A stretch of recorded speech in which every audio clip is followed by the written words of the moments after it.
Secretly in the labs of Blackwood Pharmaceuticals, a mouse is retrieved from its cage to be decapitated.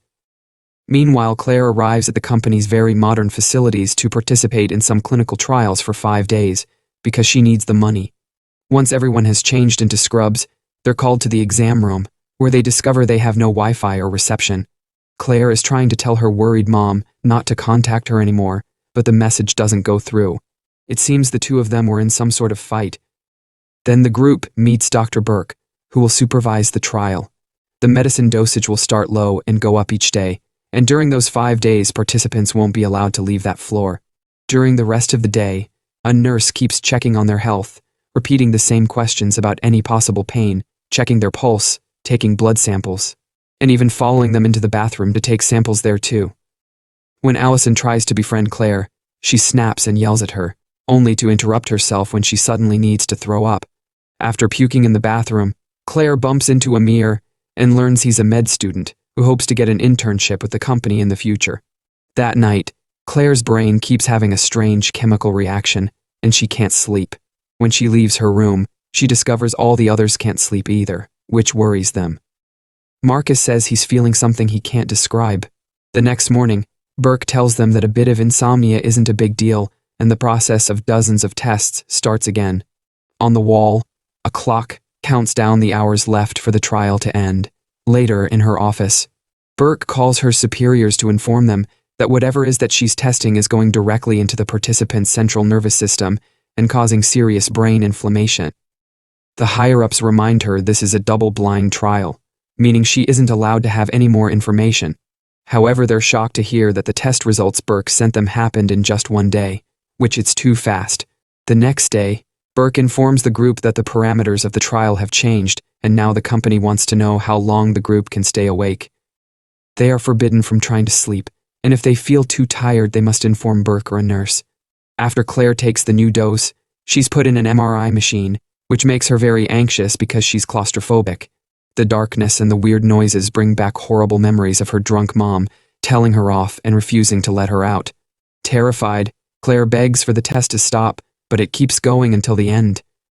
Time continues to pass, and the group gets more and more concerned about the lack of sleep, not to mention how high the medicine dose is getting. Burke reminds them they're free to leave at any point, but also announces that every person who stays until the end will get a bonus of 30,000 euros. Most of the group loves the idea and starts cheering, but Claire and Amir are still wary, believing there's always a catch. The group starts playing music and drinking champagne to celebrate, and Allison convinces Claire to dance with her. However, Claire starts to yawn multiple times in a row, so she leaves to inform Burke. Then Ray yawns as well, so Burke interrupts the celebrations and sends everyone to drink water. Afterward, Burke calls her superiors again, explaining the participants' immune systems have gone haywire. She wants to end the trial early, but the higher-ups refuse and order her to keep upping the dose. Meanwhile, the participants are keeping each other awake by chatting. However, Claire starts to doze off.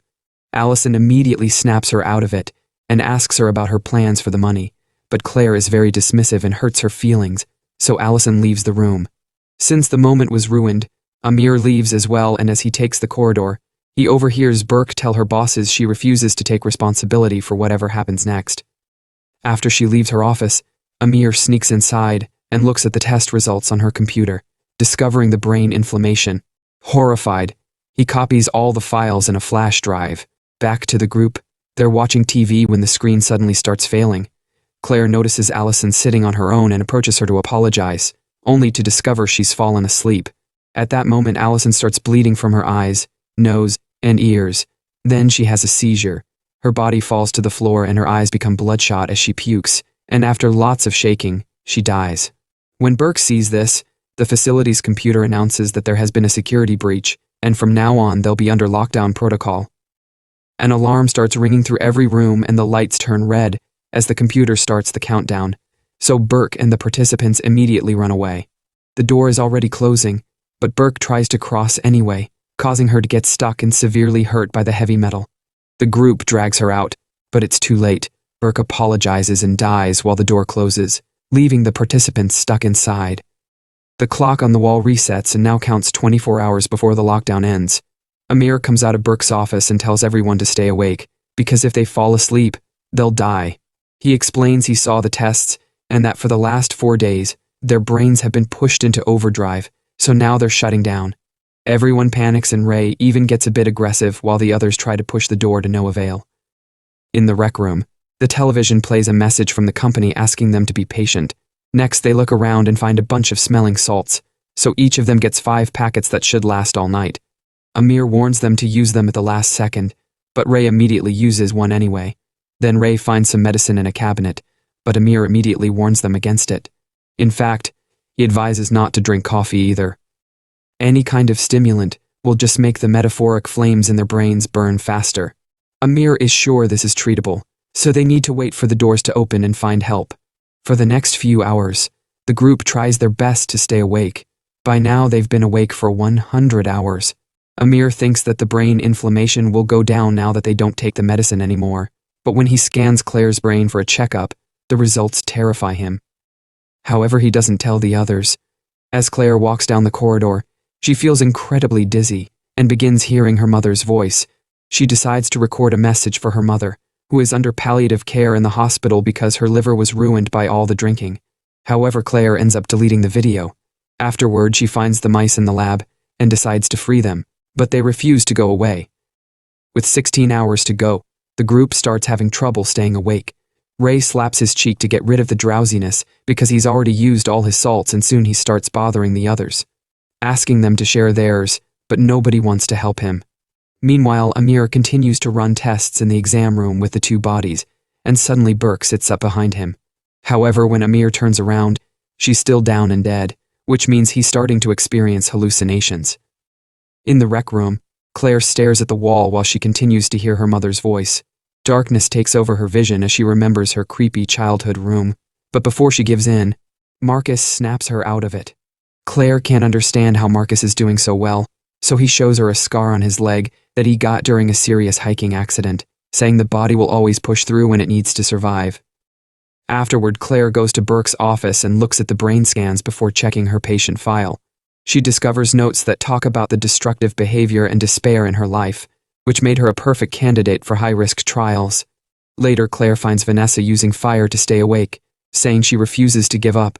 In the bathroom, Marcus is whistling and hears someone whistle back although he's supposed to be alone. Then he turns on the tap, only to discover the water doesn't make noise when it falls. It isn't until he turns it off that he finally hears the delayed noise.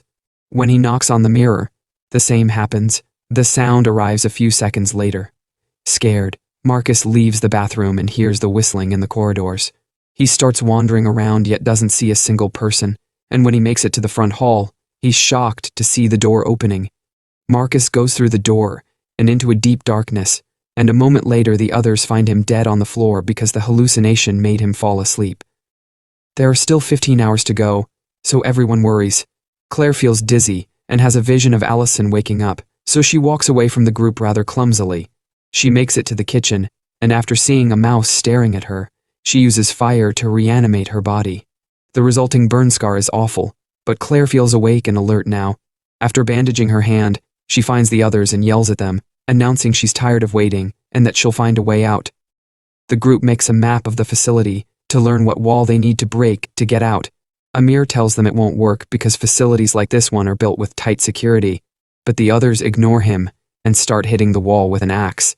By taking turns, they manage to work quite fast and eventually the hole is big enough to find the end. Unfortunately, Amir was right. The wall is protected by metal as thick as the door. While Claire goes looking for Amir to ask for more ideas, Ray starts to wonder how Amir knew about the metal wall and concludes he must be secretly working for the company. When Claire finds Amir, he gives her a letter with a confession while hallucinating Burke's dead face. It turns out it was his copying the files that triggered the lockdown, and now he feels so guilty that he decides to fall asleep. Claire immediately stops him and keeps throwing fire metaphors to understand what they can do with their brains.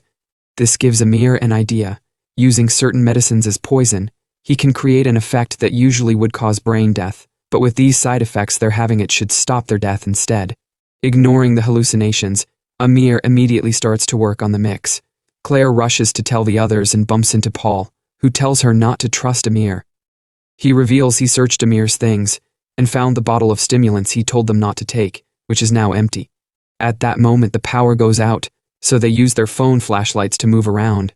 Claire starts hearing her mom's and Allison's voices and starts having a breakdown before turning around to find a dead Allison standing in front of her. Screaming, Claire drops her phone and the light goes off, so she tries using a lighter instead, causing her to see more dead faces in the dark. When she finally gets a flame going, the hallucinations stop and she finally finds the electricity box, allowing her to bring power back. Then she finds Paul on the ground and wakes him up before he could die. Afterward, the group confronts Amir, asking him about the stimulants in the power box. He swears he poured them out for safety and that he didn't mess with the power, but Ray punches him for it and ties him up with Paul's help. Vanessa, Ray, and Paul are sure he's hiding something and ignore Claire's concerns as they decide they have to make Amir confess through many means. Ray gets ready to hurt Amir with a knife to make him talk, so Claire stops him by confessing Amir has been working on a cure. When Ray says that Amir's plan is to kill them, Claire volunteers to be the first subject to test it. That way they'll know if it's safe or not. The group still refuses to release Amir though, so he gives them instructions on how to mix the medicine. While Paul works, Vanessa talks to Ray in private, confessing she saw him trip the fuse. Ray admits he was trying to make Amir fall asleep to prove he was faking it. So Vanessa shares one more secret. She's found a sedative they can use. At that moment, Paul finishes mixing the cure and gets the injection ready. While everyone is distracted, Vanessa approaches Amir to give him the sedative, however she suddenly falls to the floor. In an out-of-body experience, Vanessa watches the others rush to her body, but soon smoke and darkness surround her. She sees the devil appear before her and screams as her real body starts bleeding and having a seizure. Paul rushes to grab the cure, but Vanessa's shaking knocks the needle away and breaks it. Then she pukes and finally dies. To make matters worse, Paul's fast movement knocks the jar with the rest of the cure off the table, causing it to break as well. Amir starts laughing like a maniac, causing Claire to snap and threaten him with a knife. When she realizes she's losing it, she leaves the room to check on the clock, but her blurry vision makes her see goodnight instead of numbers. Then she starts staring at the wall as she hears her mom's voice again, and darkness takes over her mind. A dizzy Claire takes out her phone and records a message for her mother before finding her last salt packet, but she falls to the floor and drops it. Suddenly, her body floats up as heavenly music starts playing. However, Claire fights against the hallucination and swims in the air to reach the packet, finally taking the salts to wake up. Then she hears a noise and taps on the rec room wall to discover it's hollow. With Paul's help, she breaks down the wallpaper and finds a hidden autopsy room. There's a door at the back that takes her to a corridor and an elevator, meaning they can finally get out. Claire wants to tell the others, but Paul says they should leave alone. Meanwhile, Amir keeps seeing Burke, who insists he should stand up for himself and points out that Claire left the knife nearby. In the bedroom, Ray says goodbye to Vanessa's body, only to find Amir's letter in her pocket. Furious, Ray goes to find Amir, who immediately starts screaming for help. Claire hears him and runs back, so Paul has no choice but to go with her. In the lab, Ray grabs a scalpel and gets ready to get revenge on Amir, who struggles against the fabric on his wrist and manages to break them. He jumps on Ray and stabs him with the scalpel, but then the sickness finally makes him lose it, and he grabs the knife to stab Ray multiple times until he's dead.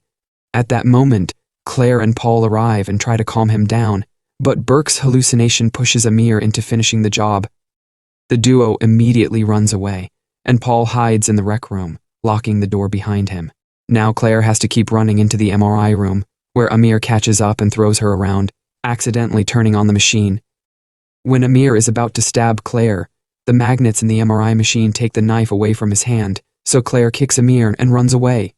Meanwhile, Paul makes it to the elevator and activates it, but unfortunately, this isn't an elevator, it's an incinerator. Soon, huge flames come out of the walls and burn Paul to death. Back to Claire, she finds some scissors and gets ready to defend herself while Amir retrieves his knife and goes after her. Both of them are about to fall asleep when suddenly the clock hits 0, and the computer announces lockdown is over. Lights return, and the door opens to let in a few armed men who immediately killed Amir.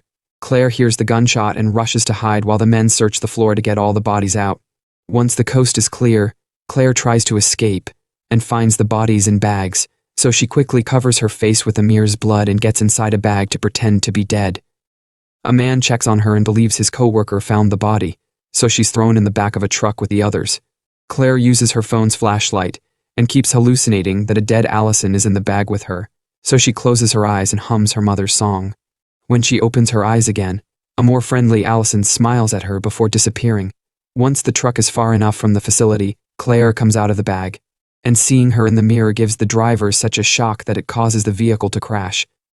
Claire sees both men are down and immediately leaves the truck, only managing a few steps before falling unconscious. 4 months later, Claire is still in a coma in the hospital. A newscast announces that Blackwood Pharmaceuticals was cleared of any crimes and the incident was blamed on Burke. At that moment, Claire opens her eyes.